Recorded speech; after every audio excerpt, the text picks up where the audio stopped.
This is that Wonder Lodge that just got towed back in. This is the one we rebuilt that engine earlier this year, and it got severely overheated.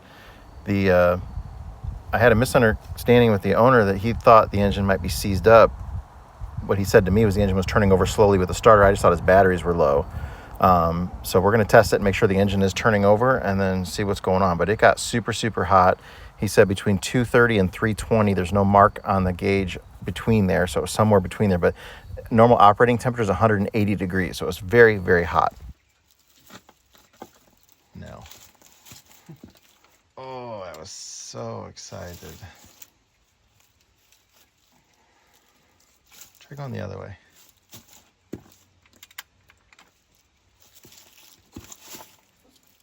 It's just going to loosen the nut. Okay. Well, we came down here to get under this bus right now, but it's all really wet on the ground from the rains that we had. So maybe later this afternoon we'll come do it just so we're not laying in water. We got to go underneath of there. See, we can see drips of hydraulic oil on the bottom of all those hoses. It goes all the way up that backside, but I can't quite tell where the source is from it. But it's definitely all the way up, very wet. If you look on the bottom, you'll see some drips of it. Okay, well, we can see where this pump mounts. Now, they just put this pump on, I don't know, 300 miles ago, something like that. And you can see all the dirt on top of it, and where the seam is, where it meets, you can see where it's clean there. That means it was leaking oil from there, but that would be engine oil, not the hydraulic fluid. Remember, they put this pump on, and it had a blowout of one of these lines on the test drive, and they had to have it towed back to the shop. So I think one of these lines was still leaking on here a little bit, but this was also leaking engine oil. And I can't believe they just had that pump on and off, and they didn't clean the mounting surface for it. But everything above this pump is dry. So everything in this oil leak situation, the engine oil leak and the hydraulic fluid, is all either at this pump or below, because it's completely dry above the level of it.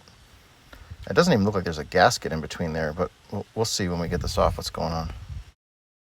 And just to recap you, when this came in, we looked down in this reservoir that holds the hydraulic fluid, and we couldn't see any oil down in it, and we stuck a big long zip tie down there like a dipstick, and nothing came out on it.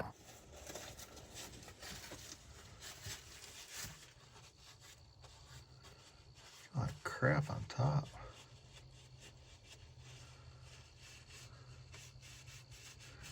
Is that metal?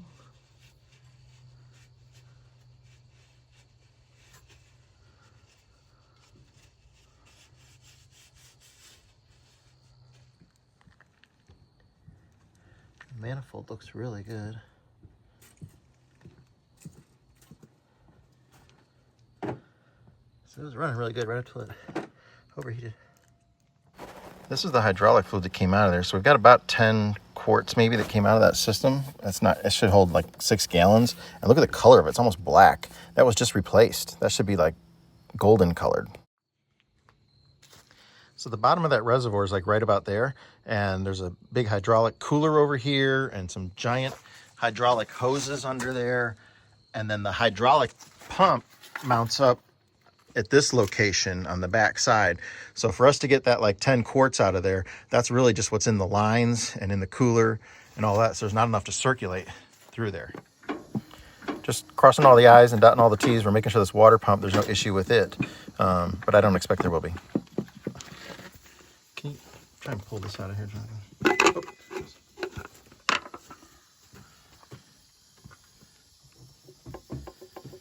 The water pump has not failed. So that's a good sign.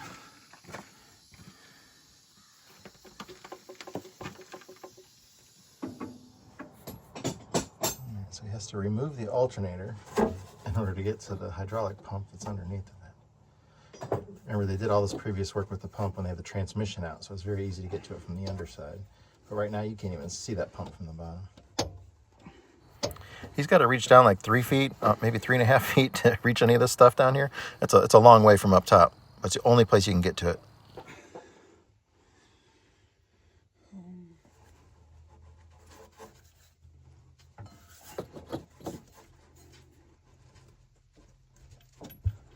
It's going to be fun to put back in.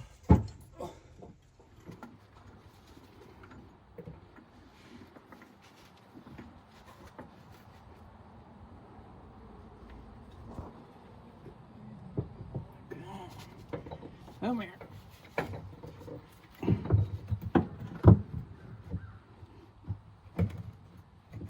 Come here.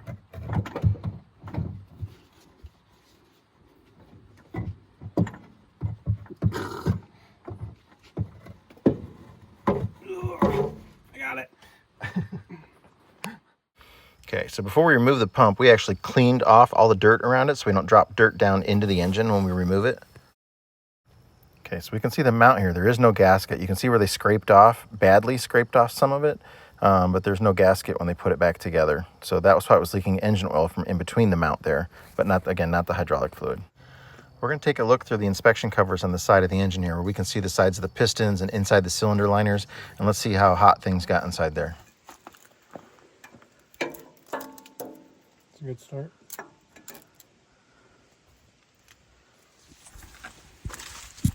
Take a look in here, stick the phone in here and see what we can see. There's definitely some heat damage on that first one. This is the second one. The piston looks pretty clean. There's a couple little grooves on it, but I really expected that to look a lot worse for as hot as this got. That one doesn't look too bad. It's kind of hard to hold this in here. But this first one in the corner, that is definitely very heat marked, and there's some deep scoring on it and stuff. So that definitely came in contact with the liner. But again, not near it for as hot as this got. I expected that to look a lot worse than that.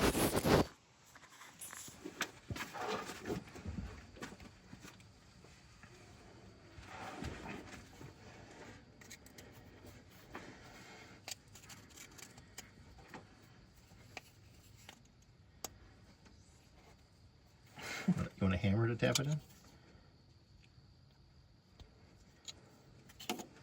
Yeah.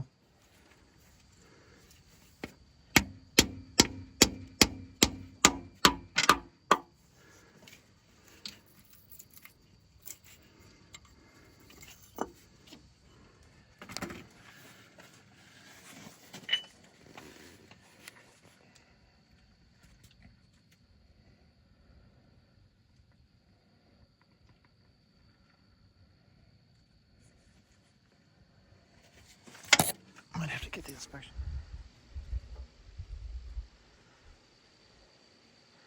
You can see the valves or not. Yeah, I can see the valves. They're open. Do they look jacked up at all? No. Come down a little bit. I want to see the sides of the cylinder walls.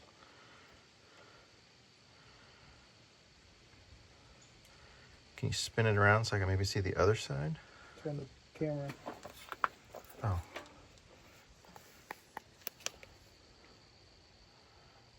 That's the piston. That one looks pretty. Nice cross hatching. Yeah, that cylinder, move it around a little bit more. I see one little mark in there, but I think that's just the ring gap. Lots of cross hatching. That cylinder doesn't look bad. Okay. Oh, hang on, just hold still.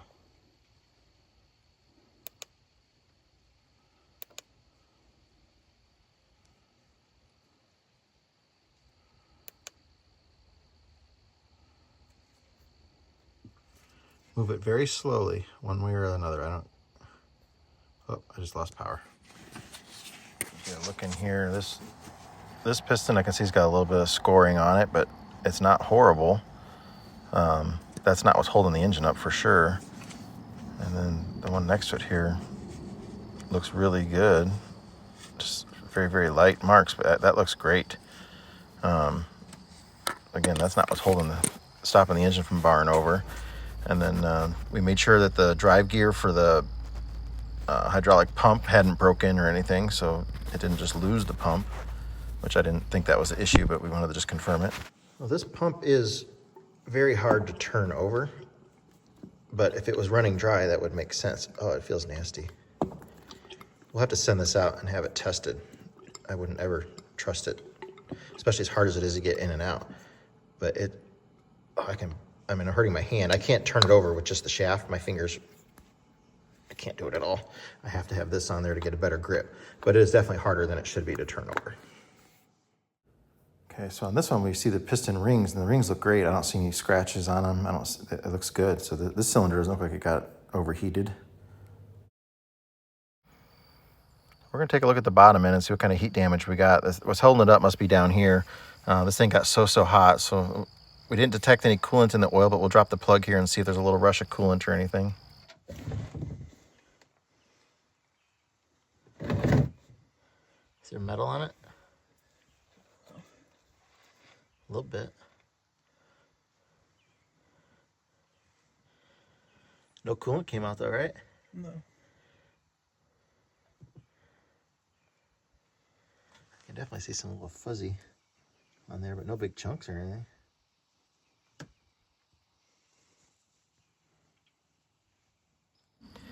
Well, that's not good.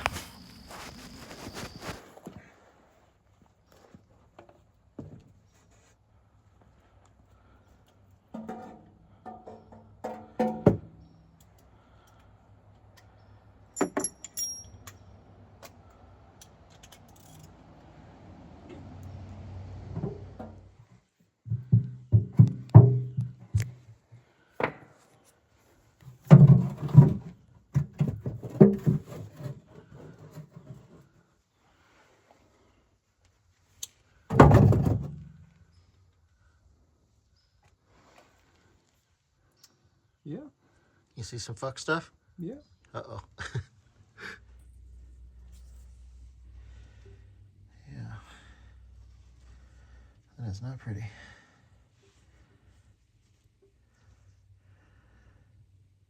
Look at how hot that all got for the oil to be cooked off of all of the the caps. They're like totally dry.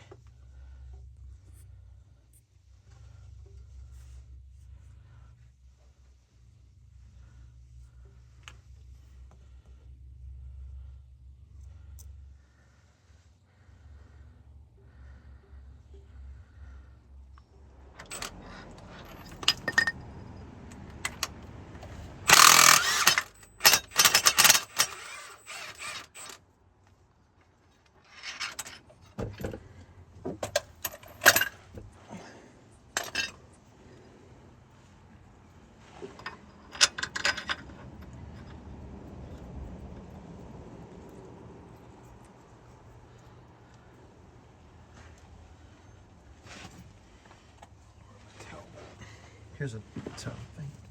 It's not much of one, but so see if you can pull that cap down. Otherwise, you might need to tap it a few times. I could pull the sliver out. I don't. Move it at least. Try tapping it with the hammer and see if it gets loose. It's over there. I mean, you don't have to worry about damaging anything. Yeah. 'Cause it's don't let it fall though. Keep your hand up there.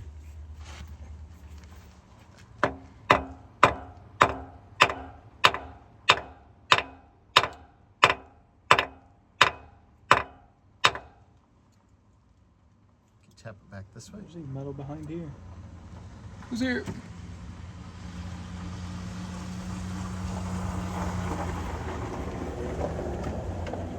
Tap it back. Yeah. I don't know if I can. I can tap it. Okay. You tapping it up more than anything? Tap it from the bottom up, maybe. Just jar it loose. All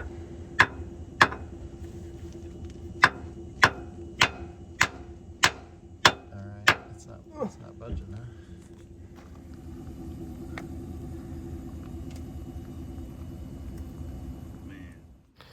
Well, we can't get that rear one out, that rear cap off. It's like welded to it, but this is the next one, and you can see the bearing's actually melted around the sides of the cap here. See that raised surface there? It's just melted down in there on both sides.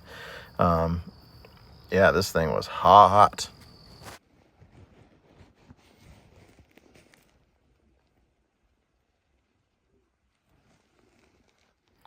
Obviously the crankshaft is completely trashed, and since it spun that bearing, at least the one of them's completely spun in the backside, the block's no good, so this engine isn't even rebuildable at this point.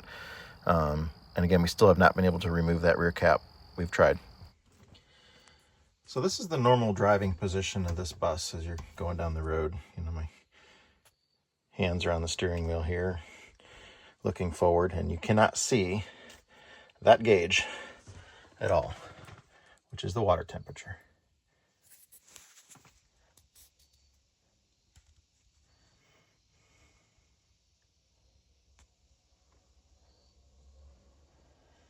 Okay, so now I have another question for him. So he told me the temperature got between 230 and 320 and there was no line. He wasn't looking at this gauge. He was looking at the trans temperature gauge, which that's the one that you can see when you're driving down the road.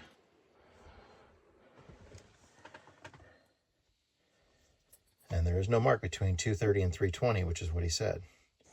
So he wasn't watching the right gauge, which, like I said, that one's obscured by the steering wheel. You can't see it. Even the engine oil pressure, which is another really important gauge, you have to really lean over to see what those gauges are reading. So we really don't know how hot the engine got then, because he was looking at the wrong gauge on there. Or possibly he was looking at this one over here, which is engine oil temperature, which again, 230 to 320 has that same marking that he said. So he could have been looking at one of those two. He definitely wasn't looking at that to tell me that number. But I think what happened is just the fan failed, lost fluid, started aerating, wasn't spinning the radiator fan as much. He did confirm to me that it was still running when he noticed that it was that hot. As he was pulling over to the side of the road, he noticed he had no power steering. And the power steering is all part of that same hydraulic system. That pump does both the power steering and the hydraulic fan.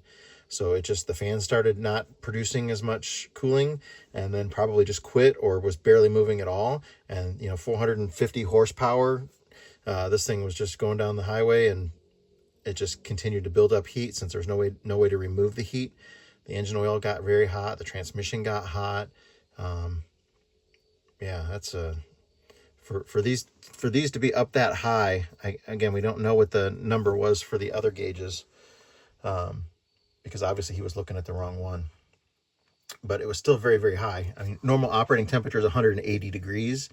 And, if he's reading over 230 down here, that's definitely going to be way, way up there. Wow. Very, very unfortunate.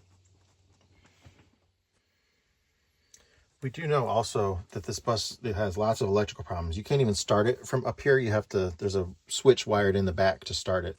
So I'm guessing maybe the engine alarm never came on or any of that stuff. I'm just guessing, but yeah, he was going to have somebody that specializes in water lodges go through the electrical system on here and try to get everything working, but there is none of that stuff is really communicating from the front to the back. You can shut it off from up here with the key, but you can't start it. You can't, do any of that stuff from it. Okay, just to recap the story. He had a small transmission fluid leak from the bell housing, the little bottom plug in the center of the bell housing. I told him I would live with that leak if it was me for a long time because it's so expensive. I told him probably like $7,000 in labor to pull the transmission and then like a $50 part. It wasn't just going to be worth it. But he decided, he went and took it to another shop. He said, let's go ahead and let him pull the transmission. They pulled the transmission. While they had the transmission out, they pulled it and they sent the transmission to an Allison shop to have them replace the seal on it. And then while they had that out, they noticed that it looked like the hydraulic pump had been leaking. So they pulled that off, had it rebuilt and put back on. They put everything back together, took it for a test drive. It blew out one of those big hydraulic lines. And he did ask to have all those hydraulic lines replaced on that pump because he knew they were old. And it looks like they replaced 2 of them, but not all of them. There's 4 on there. They only replaced 2 of them are new and 2 of them look to be original with the bus. So they didn't do that. But yeah, they took it for a test drive. It blew out that line. They brought it back in, had it towed back into the shop. He said he saw him fill that reservoir back up or add fluid to it, but maybe they didn't bleed the whole system too. I'm not sure. And then it looks like it was just leaking from one of those hoses a little bit, and then it was leaking oil from around the pump. So it was kind of mixing the 2 fluids together. But the fact that was so dark, it was obviously a lot of heat in that hydraulic system too. That should be brand new fluid. That should be clean, and it's not. Yeah, so the fan wasn't working as good. But and then that transmission thing, I told him it'd be about $7,000. But that's just a stab in the dark. I didn't know what it was going to be. It cost him like $15,000 at that place to have him pull that transmission and put it back in to fix that leak. And it was still leaking from the bottom of that plug when it came here to the shop. So he paid all that money and it was still leaking. Crazy. Yeah, here's the other 2 hydraulic hoses off that pump. You can see they're old. That's not new. But they just had these on and off a few hundred miles ago, so you can tell it was all leaking bad.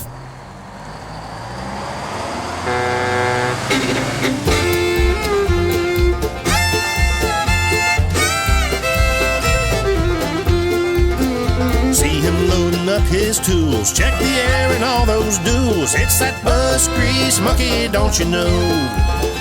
Well, he's got a long, hard ride in old Lenny the Silver Sides. Get that bus grease monkey on the road. Well, he's got that hammer down and that 47 Hound. It's that bus grease monkey on the road. He travels all around and he's coming to your town. Get that bus grease monkey down the road.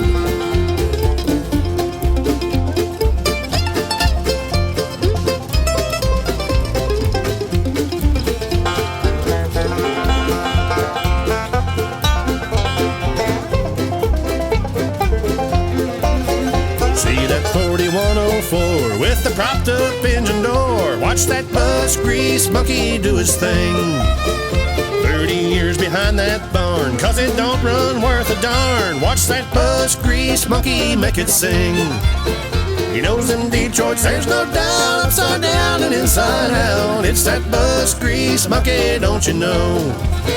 Saving buses far and wide in that old blue Silver Sides. It's that bus grease monkey, don't you know? Now he's moved his family to the hills of Tennessee. Watch that bus grease monkey make his home, bringing buses back to life with the help of his dear wife. Watch that bus grease monkey get it done.